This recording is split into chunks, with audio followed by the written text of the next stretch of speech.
Our guest speaker for the evening is a first-class mountaineer and expedition leader. He's led numerous expeditions on the Everest Massif as well as to the summit. In addition to his own extensive experience in the Himalayas, he's an expert on the history of the expeditions that preceded him. He's a member of the American, Canadian, and British Alpine Clubs, as well as a member of the esteemed Geographers Club, the esteemed Royal Geographic Society. He has skied to the North Pole, and he held a record for the hottest run across Death Valley. He's a former prosecutor for the Los Angeles County DA's office and now runs a bar review company. And he also has a ranch in Montana he runs. He's a father to a son who's bringing up the next generation of adventurers. So it is my pleasure tonight to introduce Paul Pfau.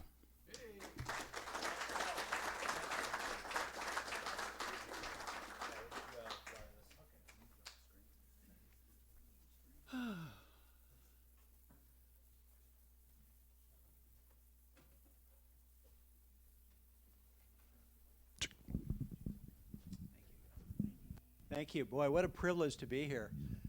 I have to say that it's wonderful to be with other curious human beings. And as Rich said, I spent many a year just up the street on North Broadway at the Criminal Courts Building, along with Michelle, who is a much better lawyer than I ever could be. But for almost 40 years, traipsed across the county, and certainly saw a lot of change with respect to how criminal justice has been affected over the last, 36 to 7 or so years. I do have a place in Montana, which I love, and part of the antidote for being able to be a prosecutor was to be able to get the heck out of LA and to go off and do things that excited my imagination. I was always one to say that exploration begins in the imagination, and I know adventure is a residue of that. And so tonight I want to talk a little bit about Mount Everest, but probably the greatest part of that experience for me over the last many, many, many years, dating back to when I was maybe 10 or 11 even, is the history of Mount Everest, and in particular, chasing George Mallory. How many have a understanding of who George Mallory is or was? Hands up. Well, not to take anything for granted, to put in perspective a little bit about Mount Everest, it is the highest peak above sea level on the planet. It was discovered to be the highest in 1856, and was named after Sir George Everest in 1865. George Everest, as some of you may know, headed up the Grand Trigonometrical Survey of the Himalayas for almost 40 years or so. And so he was an early member of what turned out to be the Royal Geographic Society, and they bestowed that honor on him. But for many years, before it was named, it was merely known as Peak B, because Kanchenjunga, which was visible from Calcutta, was thought to be the highest peak on the planet. Mount Everest is a compelling place, and it has been one heck of an obsession for me over the many years. And probably the aspect of it that caused me to become especially interested was the life and times of George Mallory. To give a little perspective about him, he was born in 1886.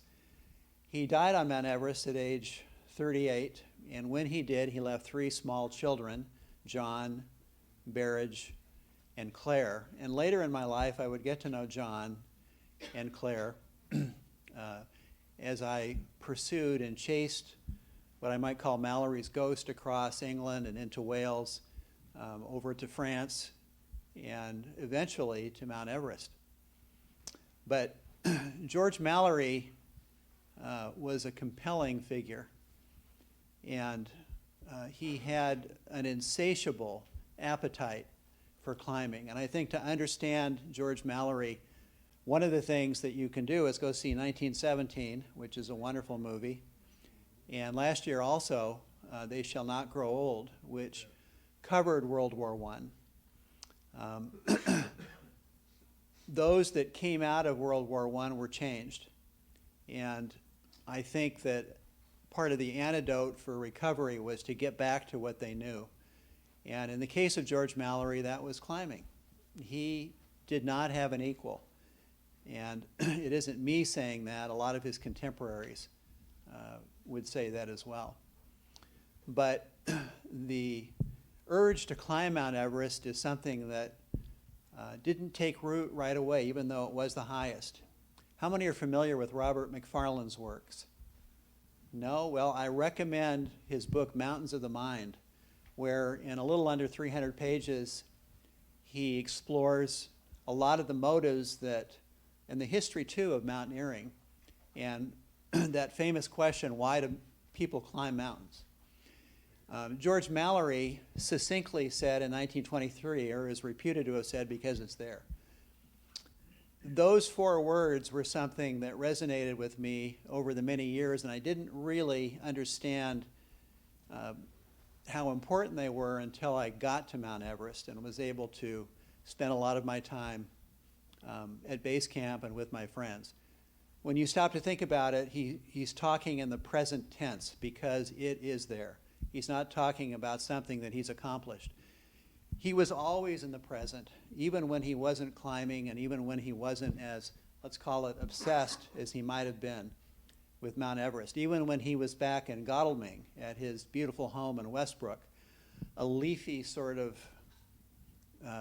exquisite English suburb of London, not too far away, with steepled churches, beautiful trees and flowers and gardens, where I went in the late 80s to visit.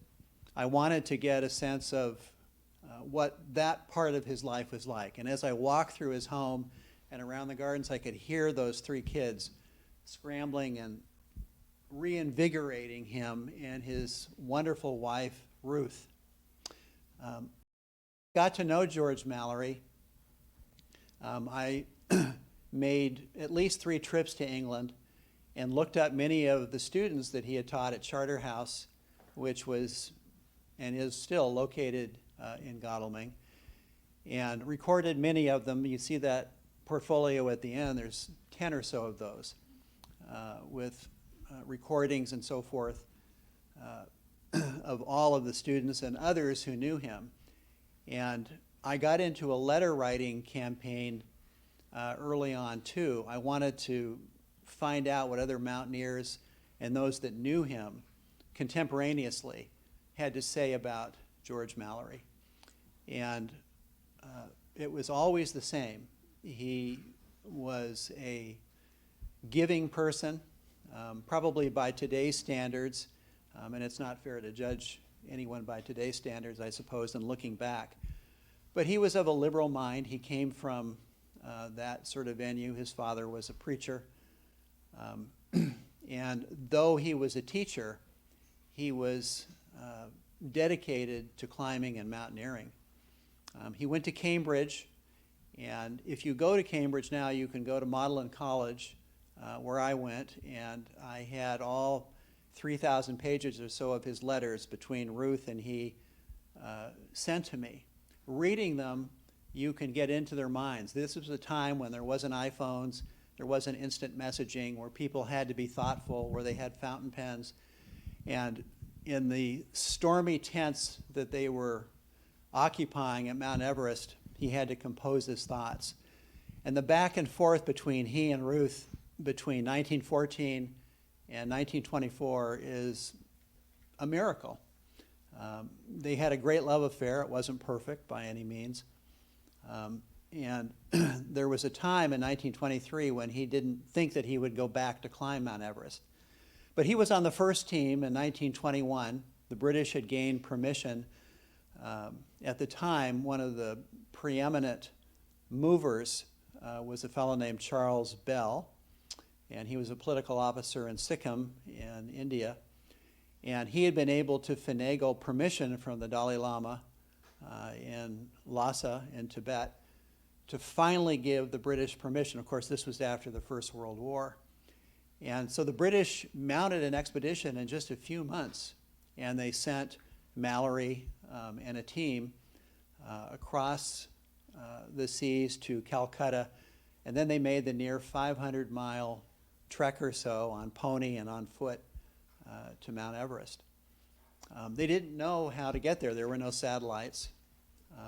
But they had someone by the name of Oliver Wheeler who was magnificent in terms of being a geographer, a scientist. And he was able to finally find a route that would take them up what's called the East Rongbuk.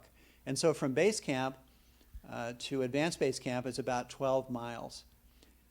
They had tried to go another route and force a climb directly up to the north face from base camp.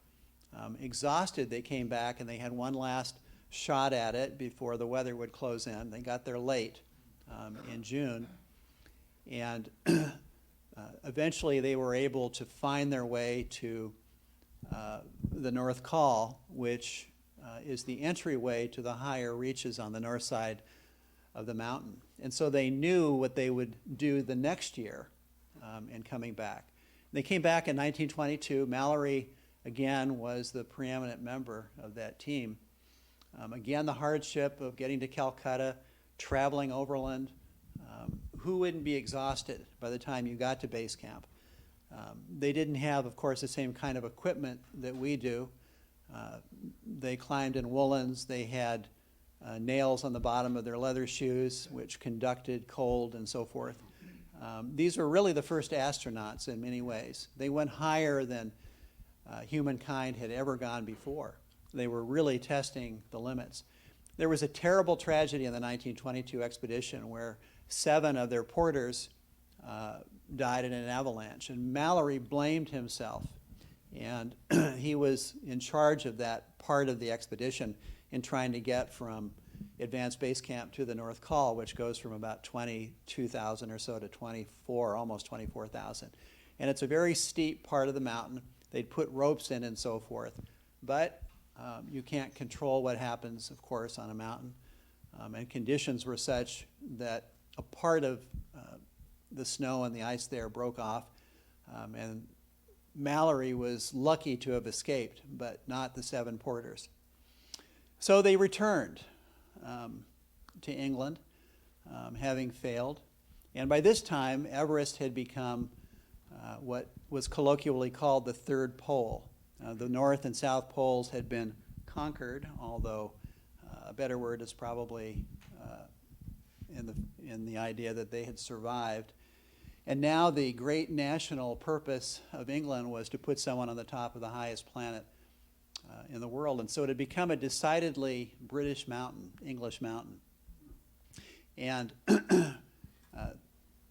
they weren't able to go back in 1923 because of the accident and the politics that had occurred because of that largely.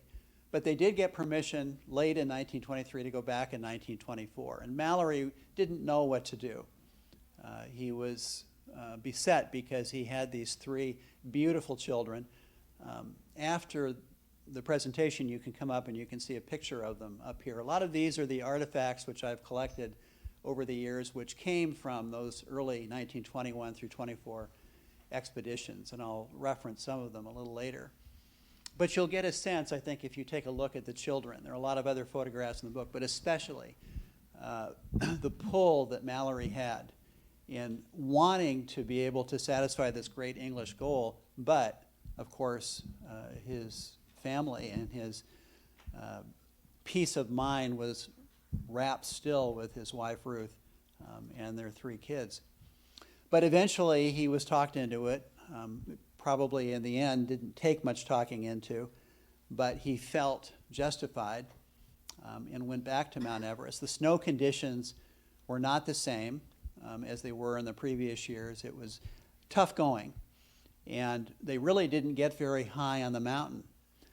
They retreated to the Rongbuk Monastery. How many have ever read The Razor's Edge by Somerset Maugham? or seen Lost Horizon, the movie. Big moviegoer here. Yeah, well, the Rongbuk Monastery is sort of thought of as that magical Tibetan monastery. And it is all of that. It sits at the end of the valley as you come up to the north camps and so forth. But at any rate, Mallory and the team retreated back to the Rongbuk monastery, and they waited for the weather, and it was now late in the season. We know that the optimum time to typically climb Mount Everest is to get in position to be able to go to the summit in a 2-week window, usually in the middle of May or so. But they were starting much longer. They were more tired. But Mallory convinced Colonel Norton, Ed Norton, Teddy Norton as he was known, to make one last attempt. And so they did. And the team found their way back up to Advanced Base Camp, 12 miles from base camp. And then they found their way to the bottom of the North Col and then to the top of the North Col, where Noel Odell, who was a remarkable climber and someone who I got to know fairly well, took the last known photograph of Mallory and Irvine. Odell was going to follow them up to the high camp, Camp 6, at about 26,000 feet, and be in support when hopefully they came back with the summit. And Odell made it to Camp 6, and as he looked up in the clouds, he thought he saw 2 climbers above what he called the second step. The second step is known as the crux of that climb. It's a rock face, maybe 40 feet or so, at its most dangerous, difficult to get up, but he thought he saw them there, moving, as he described it, quote, strong for the top. Now, in our 95 expedition, to digress for a moment, we had George Mallory's grandson as one of our climbers, and that's another story. But if DNA is the circumstantial evidence required to come to the conclusion that maybe Mallory climbed to the top of Mount Everest, our George certainly confirmed that. He was a hell of a climber. And from the top of the second step to the summit, it took them a little over 2 hours, which is amazing. Of course, a lot of that is governed by snow conditions, weather, not to mention conditioning and so forth and so on. Our second team took more than 5 hours from the same position. So conditions can change. But the great mystery that began on June 8th, 1924, was whether Mallory and Irvine actually climbed to the summit of Mount Everest 30 years before Edmund Hillary and Tenzing Norgay were known to have climbed it on May 29th, 1953. In a letter that Hillary wrote to me some time ago, I asked him whether he thought Mallory might have climbed to the summit, and he was very gracious. He essentially said, I don't know, but had it not been for the George Mallorys and Andrew Irvines, we never would have made it ourselves. And so climbing, I think, teaches a lot. It teaches a lot about humility, without a doubt. It teaches a lot about discipline and focus. And you often see the best and the not so best come out in those who are trying to climb the world's highest mountains. So that's kind of the thing that stirred in me the urge to eventually want to go to Mount Everest. But in thinking about it, I think the germ that began to take root in me began maybe when I was 10 or 11. And not far from here, in Arcadia. And how many have seen the Narnia movies? The Lion, the Witch, and the Wardrobe. So you know about Lucy and how she went into the closet and eventually she found her way to Narnia. And I had a similar experience, although it was my dad's closet. I didn't find Narnia. I found a lot of shoe boxes. And in the boxes, I found medals. And I found a pack of letters. And at 10 or 11, that was exciting to me. I was a Little League player, but here was a diversion. And to make a longer story short, the medals had to do with my namesake, My namesake was a pilot. He piloted a B-24J in the Second World War. And as it turned out, he was killed on his 25th mission.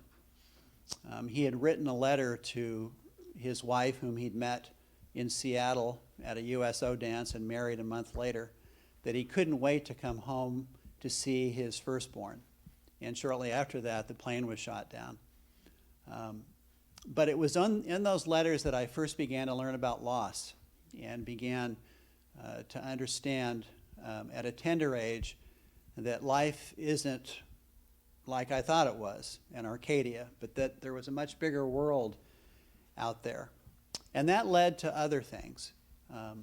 Ultimately, I began to become interested in climbing, spent a lot of time all through the West doing crazy things in Yosemite Valley on some of those big rock faces, climbing all over the place in the Sierras and then the North Cascades and then in Canada.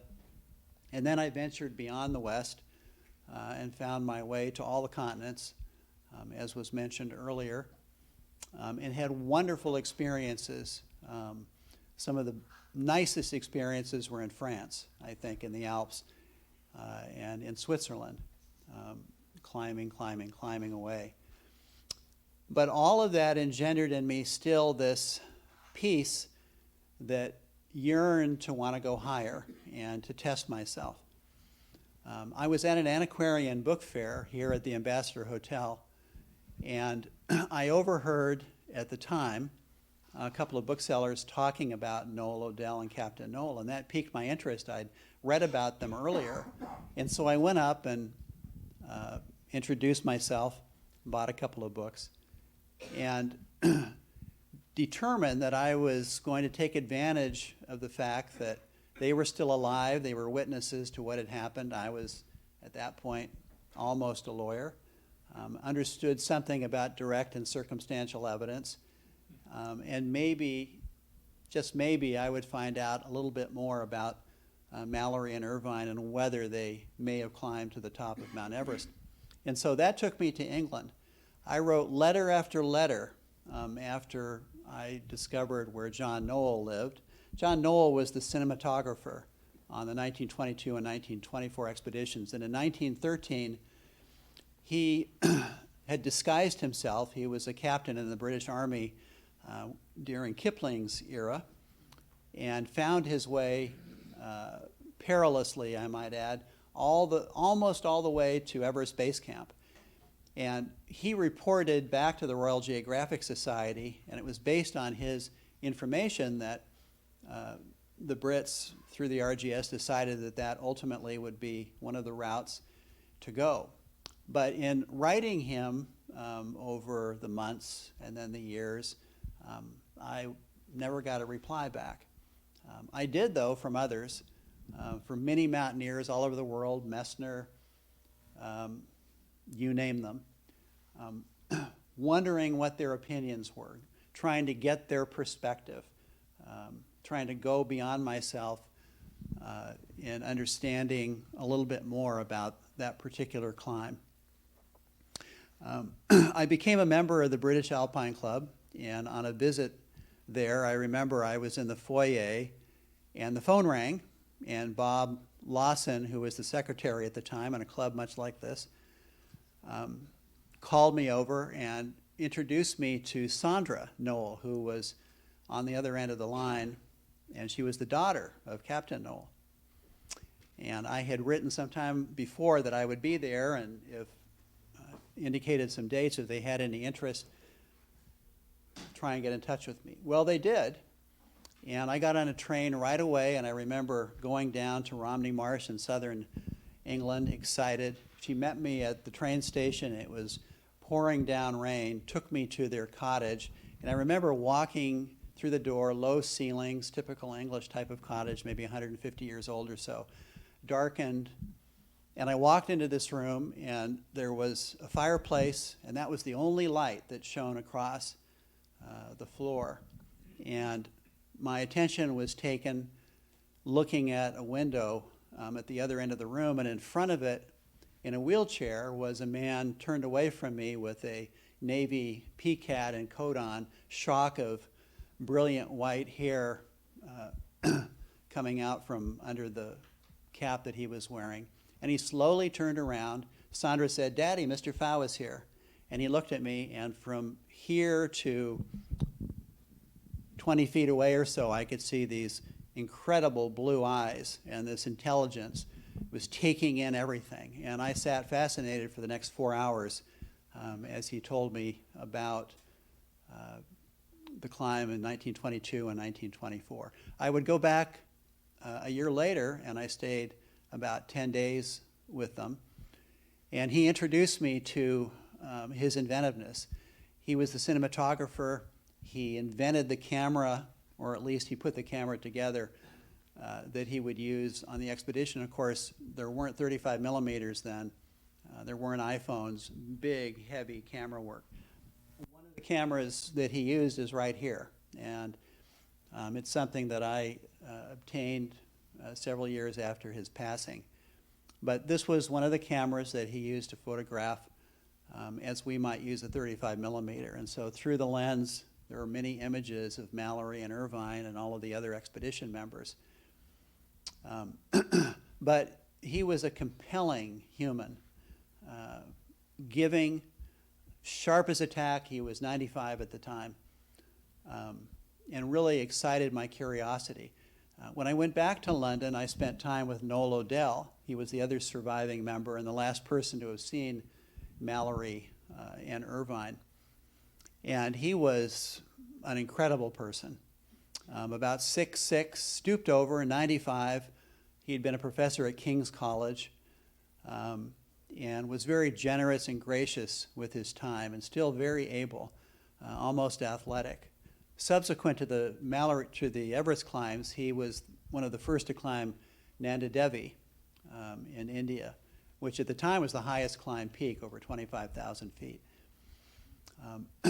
On one of those trips, I made an appointment with Joyce Norton, who was the wife of Edward Norton, the leader of the 1924 expedition. And I remember, I can still hear her voice now as she said, "You shall meet me at the train station. I'll be there with a tiny white dog." And as soon as I got off the train, there she was, about 6 feet or so it seemed. And there was this tiny white dog, and she had this even tinier car. And she drove like a bat out of H to get back to her exquisite English manner. And I remember walking through the door, and it could have been on a movie set. There were oil paintings of the Himalayas and the Alps, and one of her husband, I remember that she feeded me to tea and cookies and so forth, and brought out her husband's diaries, and they were amazing with sketches and notes and so forth about the 22 and 24 climbs. Edward Norton, in 1922, took over the leadership of the expedition and climbed to nearly 28,000 feet, a remarkable ascent, and that was without oxygen. And so all of this played into my interest, and eventually, I put together an expedition to attempt to climb the North Peak of Mount Everest, which is connected to the main summit by the North Col. And that peak we call Changsi. It's a little over 25,000 feet. And so we went, and we were not successful, but we learned a lot. We had to repeat the same routes that the Mallory expeditions had done. And so I became familiar with the terrain, and I had a much better perspective about the difficulty. Never mind trying to get up Changsi, just getting to the base of Changsi was hard enough. We went back a couple of years later, and we had good success with several of our members summiting, but I learned another lesson, and that is that you can't take anything for granted. And one of our members had a very serious case of cerebral edema, and we had to essentially rescue him from about 24,000 feet and bring him down the mountain. When we got back to Advanced Base Camp, which was the same Advanced Base Camp for climbing Everest at about 21,000 or so feet, we put him in what's called a gamma bag, which artificially attempts to lower the elevation. And it was touch and go for several days. But eventually we got Scott back to being able to walk. And we walked him out, and I took him back to Los Angeles. He's a firefighter now up in Ventura. And so the lesson was not lost on me without any doubt, and that is that the process of how you climb the mountain is more important than the goal of getting to the top any day. And that kind of guided the next expeditions to the south side of the mountain, which is very different than the north. On the Nepali side, you had the benefit of green for a much longer period. But on the north side, you have to get up to the Tibetan Plateau. It's a lot like driving from here to Bishop, except it's much higher. And in 1995, we put together an expedition which was the best of all of those that I'd been on. And we tried to learn from all of the expeditions in the past, but also our own experience. And to this day, we have wonderful reunions, friendships that will last forever, I'm sure. But in a 1994 practice climb, one of our members was killed on Snow Creek. If you know where that is, that's on Mount San Jacinto here, in a practice climb on April 9th, 1994, and it was devastating, of course. One of our members was with him, and so recovering Dave was no fun. But Steve Reniker, the fellow that did, and who was with Dave, decided that he would go on our 1995 trip. And when Steve summited the mountain, he had Dave's ashes with him and left those at the summit. And it was Dave's figurative seventh summit. He'd climbed all the summits on the planet. So it was a come full circle moment for Lynn, his wife, and the rest of the team. On May 9th at base camp, at this point you can drive to the north side base camp. But at any rate, a van pulled up, and out of it came John Mallory. John was the little John. He was the son of George Mallory, whose life had been altered when his iconic father had died over 70 years before. He was now in his mid-70s or so, and David Brashears, who was with him, if you know that name. We were camped at the original 1921, 22, and 24 camps. We were the first to the mountain in early March. Everything was frozen, but we wanted to be there. We called ourselves the American Mount Everest Commemorative Expedition. And so it was a beautiful moment when John and our George, the grandson of George, the son of John, met at the same base camp where the icon George Mallory had camped, along with the 21 through 22, 24 climbs. And they walked to the top of the moraine where a memorial, which had fallen in disrepair, had been given to George Mallory as the team retreated in 1924. John stayed with us for the next 5 days or so, and just 5 days later, George Mallory, our George Mallory, summited the mountain. And so like Dave, it was a come full circle moment. And he took this photograph to the summit with him, which his famous grandfather had known to have taken with him in honor of his wife, Ruth. Well, as you know, or perhaps don't, 4 years later in 1999, Eric Simonson's team, Conrad Anker among them, found the body of George Mallory. And the body was probably 300 feet or so from our high camp where his grandson had camped. And later, I saw many of the artifacts that came out of that expedition that they'd brought back, and it was amazing. Of course, Mount Everest at that altitude is like a desert, and so everything is preserved. But paper that had been taken out of his wool coat, you could still write on. The watch was still legible. You saw the manila rope that had frayed and broken, and of course, some of the other artifacts.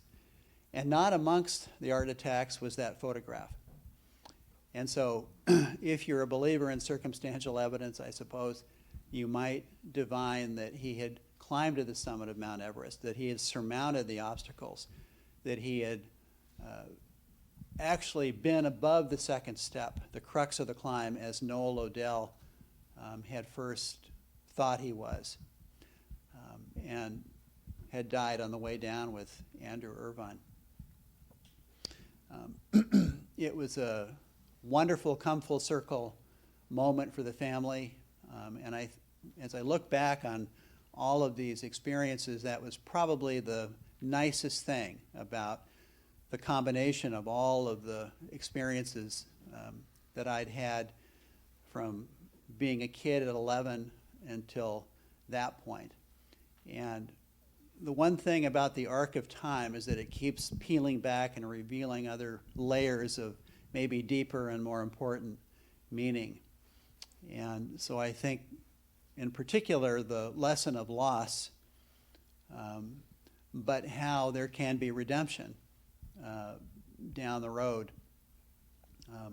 although it isn't pleasant at the time in experiencing loss, is something that can be achieved as humans on the planet.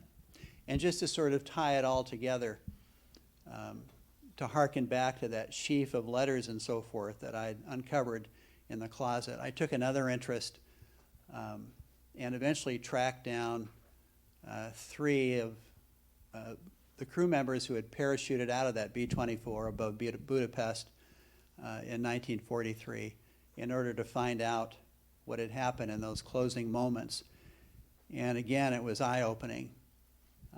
A side story in that regard is that the young wife that my namesake had married after she found out about Paul's death disappeared. She didn't want to have any contact with that part of the family for whatever reason. We knew that she had come to Southern California, but didn't know exactly when. And so through some detective work, eventually found my cousin Jeff working across the street at City Hall from the Criminal Courts building. And by that time, I'd become a member of the Collings Foundation, which is all about the restoration of vintage aircraft, and had taken several rides in B-24s, and boy, that's an experience. Everything mechanical, those guys flying at 20,000 feet, higher even. But I asked Jeff, after I got to know him for a while, if he'd like to be my guest on one of those planes. And he didn't want to at first, but he thought about it. Our George, back to the 95 trips, had first declined going, but he was oh so grateful in looking back at it that he did go. And my cousin Jeff said, okay, let's go. So we went down to Redondo Airport and were able to get on a flight that took us up to Monterey, flying at about 2,000 feet or so right up along the coast. It was a spectacular ride. And we got off, Jeff was shaking, and he mentioned, there he was at age 42 or so, that was the first airplane ride he'd ever been on. His mother had put the fear of God in him.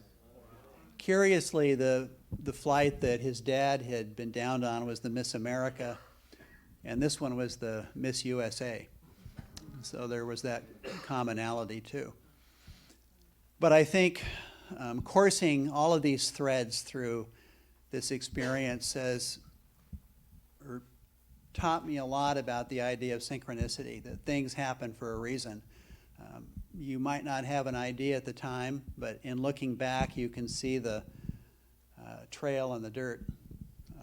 and how it can bring that good redemptive feeling that maybe was impossible without engaging in exploration or adventure.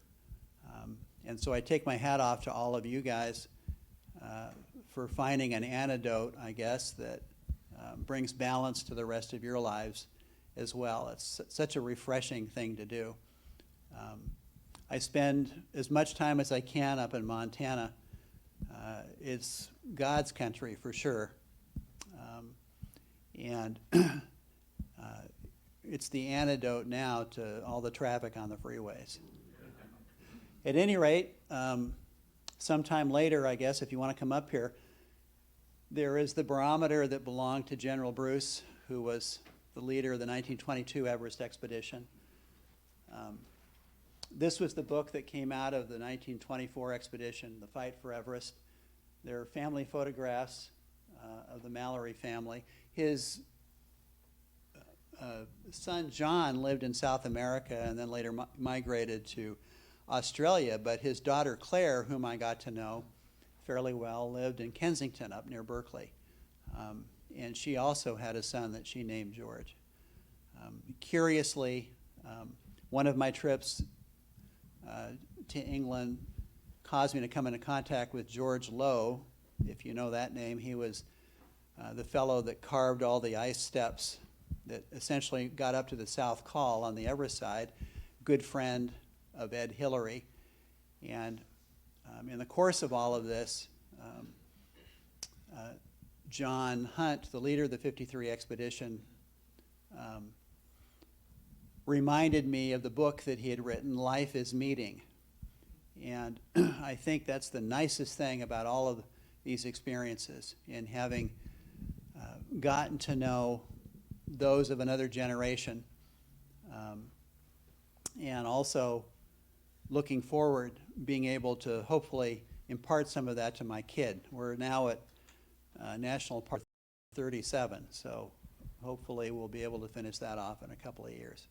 But at any rate, there's the camera that John Noel used, and the letter over there was from John Noel, and in the picture above it is the memoriam to George Mallory, which was given at St. Paul's Cathedral in 1924. And I like to think, if you're forward-looking, that as great an adventure as Mount Everest is, that there will be many, many, many more down the road. I'm thinking of a planet about 240 or so million miles from here that has the highest mountain in the solar system, and that would be Olympus Mons at over 16 miles high, 3 times the size of Mount Everest. If you look at that little camera down there, that was a camera that I just had to have, and it's from Neil Armstrong. And curiously, Apollo 11 had, as a part of their fundraising, sending out first edition stamped letters and so forth, where Aldrin and so forth signed it, as did the 1924 expedition. So the juxtaposition of those is something that intrigued me. At any rate, thanks for your attention.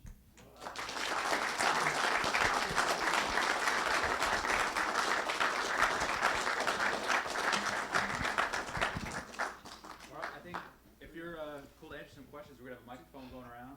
Do you want to play something, Paul? Oh, righto. Yeah, I forgot about that. Do you need a screen?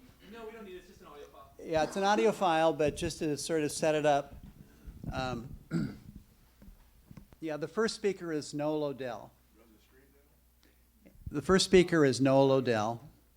And we were at the Blue Boar Inn, which is in Cambridge, a place where the 24 teammates often convened in figuring out the logistics and so forth of their trips. So you'll hear plates and so forth in the background, but this was still his hangout. I always go to Rod's in Arcadia, but the Blue Boar Inn was a special place to be.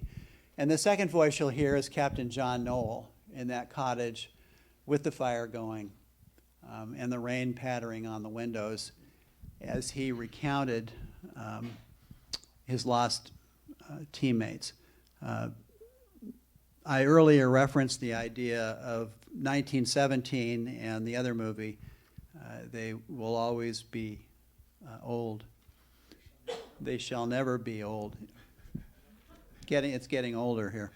But at any rate, one of the questions I'm often asked is, do you think George Mallory got to the summit of Mount Everest? If you have that question, I'm happy to answer it. But I think part of the answer lies in Mallory's character. And without a doubt, having spent all that time in the trenches with death and rats, and you can see that in his letters to Ruth, it was all about going to a place that was, with quotes around it, pure and objective and not death-defying, but life-enhancing. And the words that Noel used underscore that when he noted that Mallory and Irvine were living in a place of pure white snow. Anyways. And I, of course, have been asked so many questions about the whole business, and I can give very little that's convincing to anybody.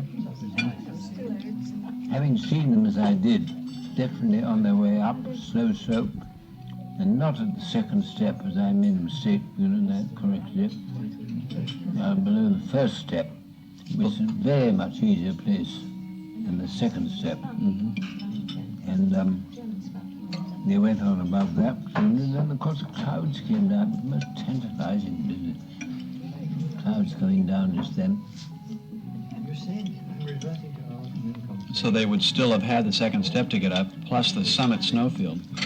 Yes, or to get around it, either by traversing along the sort of route that Norton and Somerville were on, into the gully, the great gully. Or, the thing I have suggested might have been their undoing, trying to traverse round the second step on the south side. But it's very steep indeed. Mallory was such a brilliant rock climber, he wouldn't hesitate to try it. And the point where Mallory was last seen. He was last seen here by Odell at the lower camp at 25,000 feet. And then he was hidden from view by the driving mist that blew intermittently across the face of the mountain. When last seen, they were 4 hours late behind schedule planned time. Nobody knows why. And when they were last seen, they were seen to be going forward towards the top. Did they ever get there? That's what people asked. They never came back. They were never found. What happened to them is an everlasting mystery.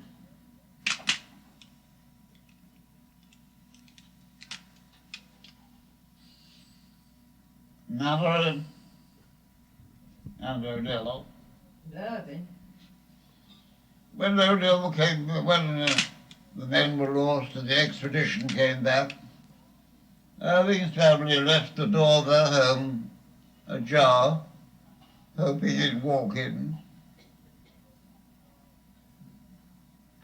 He left it ajar for weeks and weeks.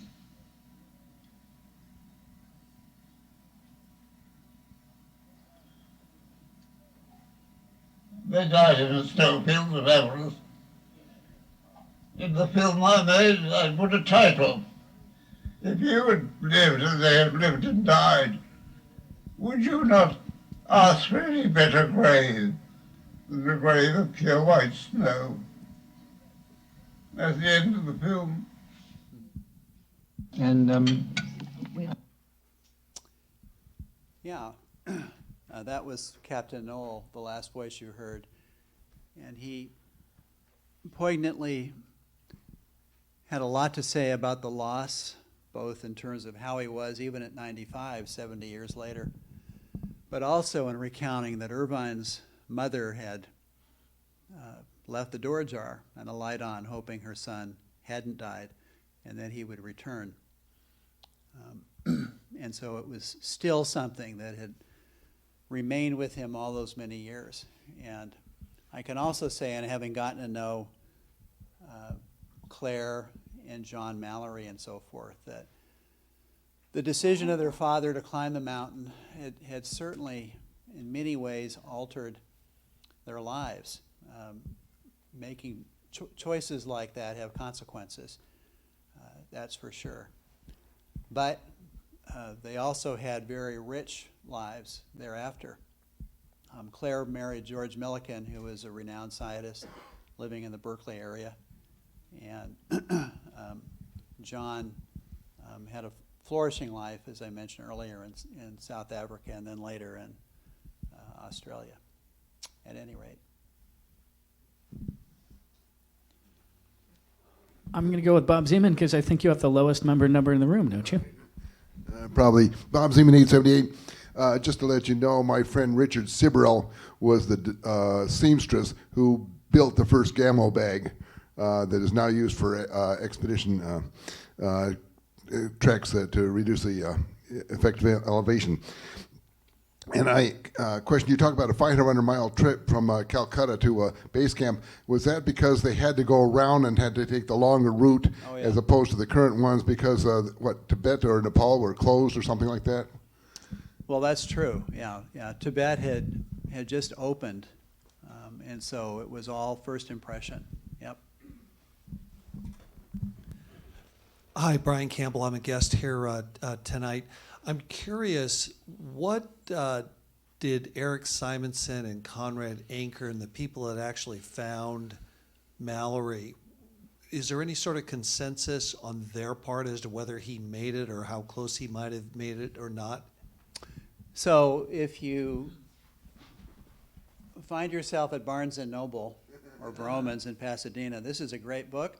It's called Into the Silence by Wade Davis.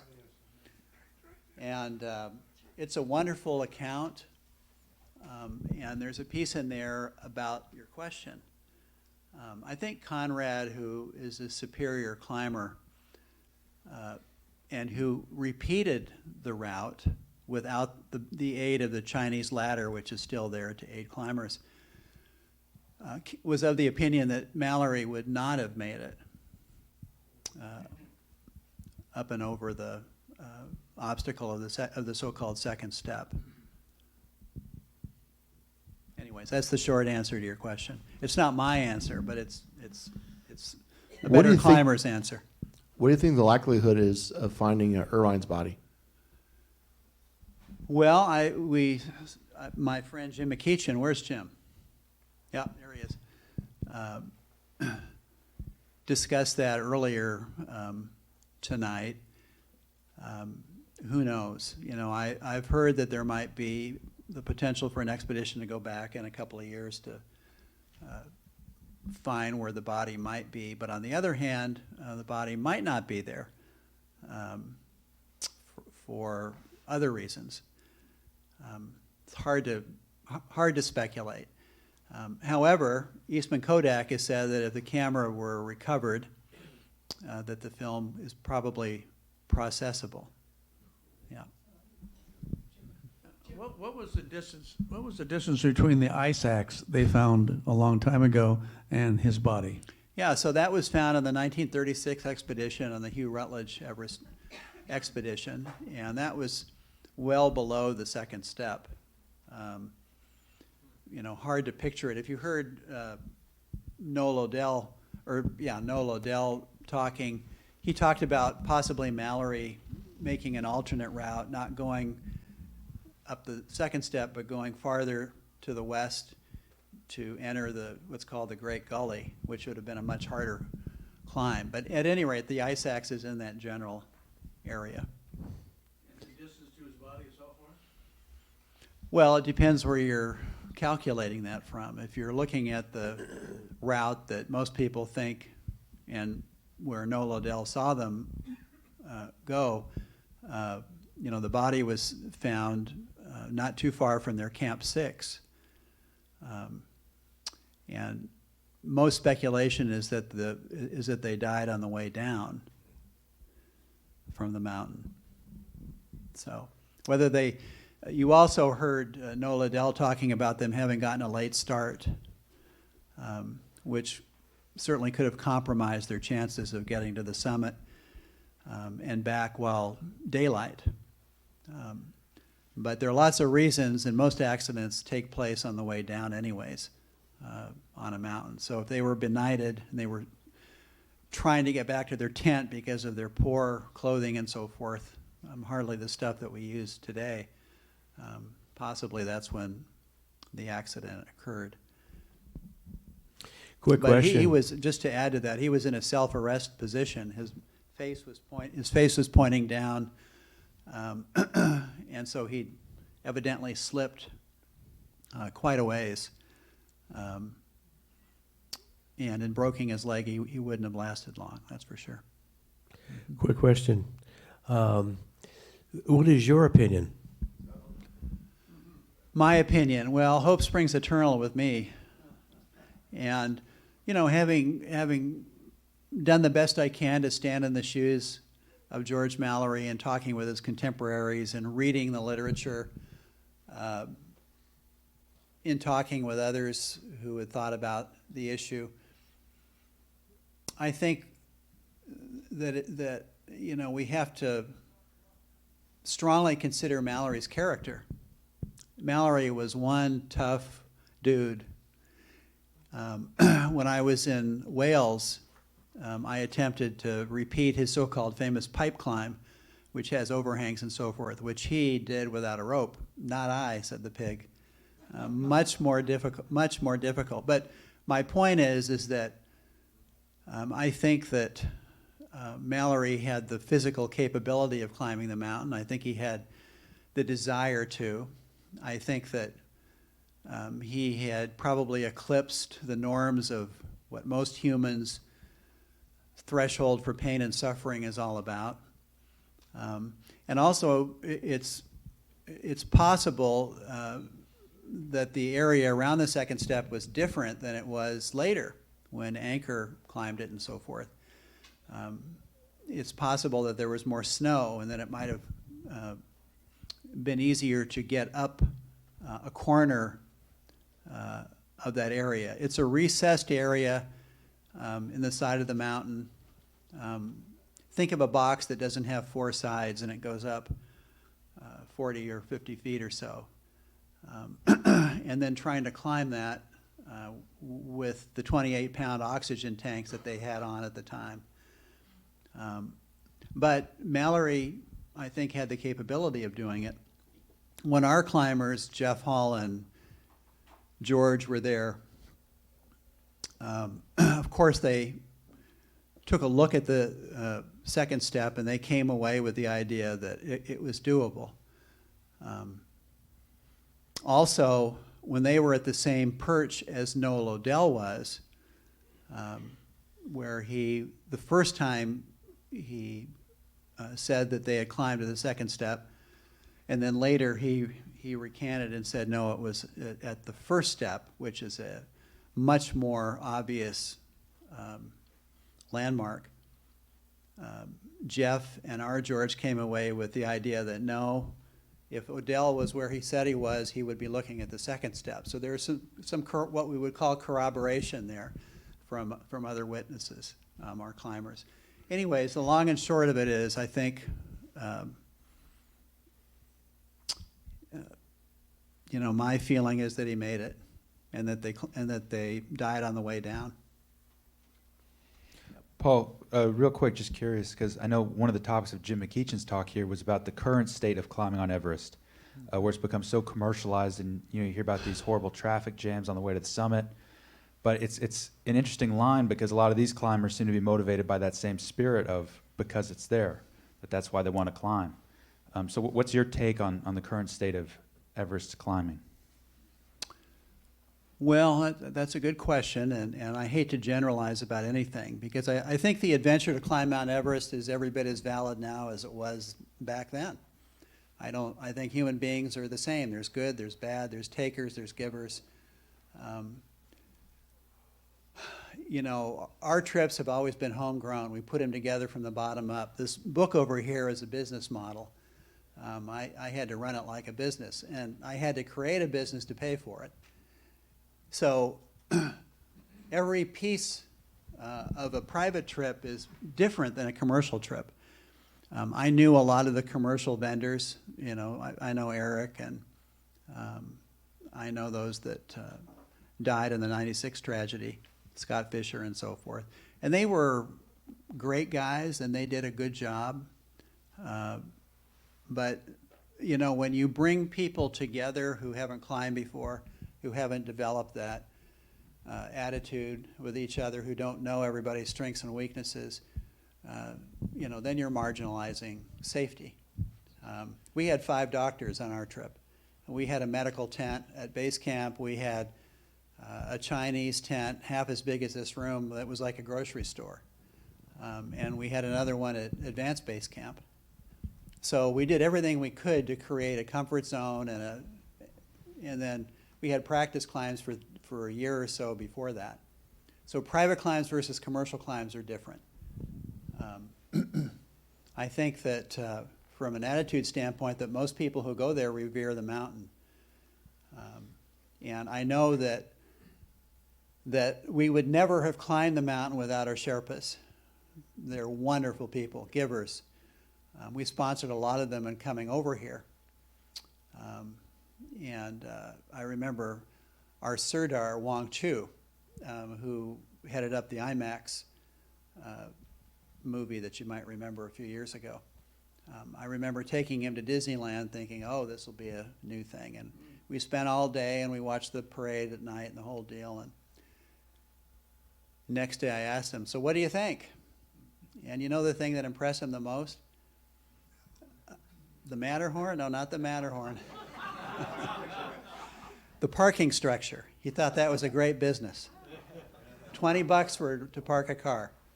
Practical people, and always givers. All right, we'll have one more question here from Ted. Before Conrad Anker found Mallory, there apparently was a Japanese climbing team up there that found a body, and he told a Chinese climber, speaking some of the same words but not completely, that it was in English. It was a right. What do you know about that? Well, there's some conjecture that, and Jim and I were talking about that earlier. There's some conjecture that that was Irvine, given the position of the body and so forth. And the Chinese were known to have taken an army there to climb Mount Everest in the 70s. To be the, quote, first to climb the north side route.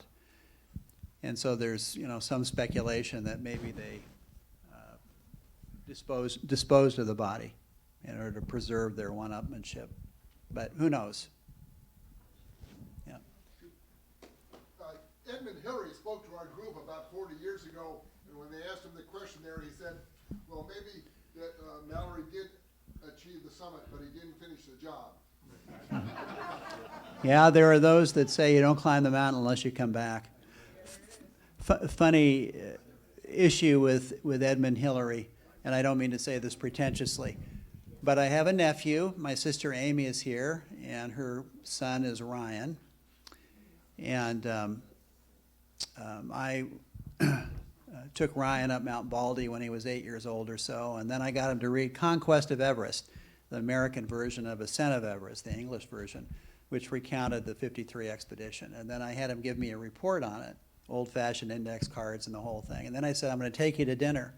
And on the way to dinner, which was at the Beverly Wilshire, it was actually a mountaineering function, I said, so what did you think about Ed Hillary? And he said, oh, he's an old guy and he's dead now and so forth and so on. And he was only 8 or so at the time.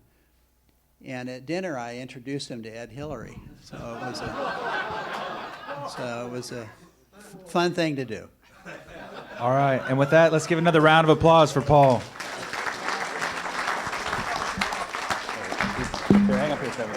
So wait, no, don't go to work. We have a little token of our appreciation for you up here, Paul.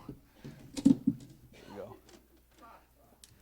So we have a certificate here for you expressing grateful appreciation to Paul Pfau for the interesting, informative, and entertaining program on Ghosts of Everest Pass, the evening of February 13th, 2020, thus furthering the objectives of promoting the exchange and dissemination of knowledge between those who have had adventures off the beaten path. Thank you. So thank you. Mountain cabin, Montana cabin, going up.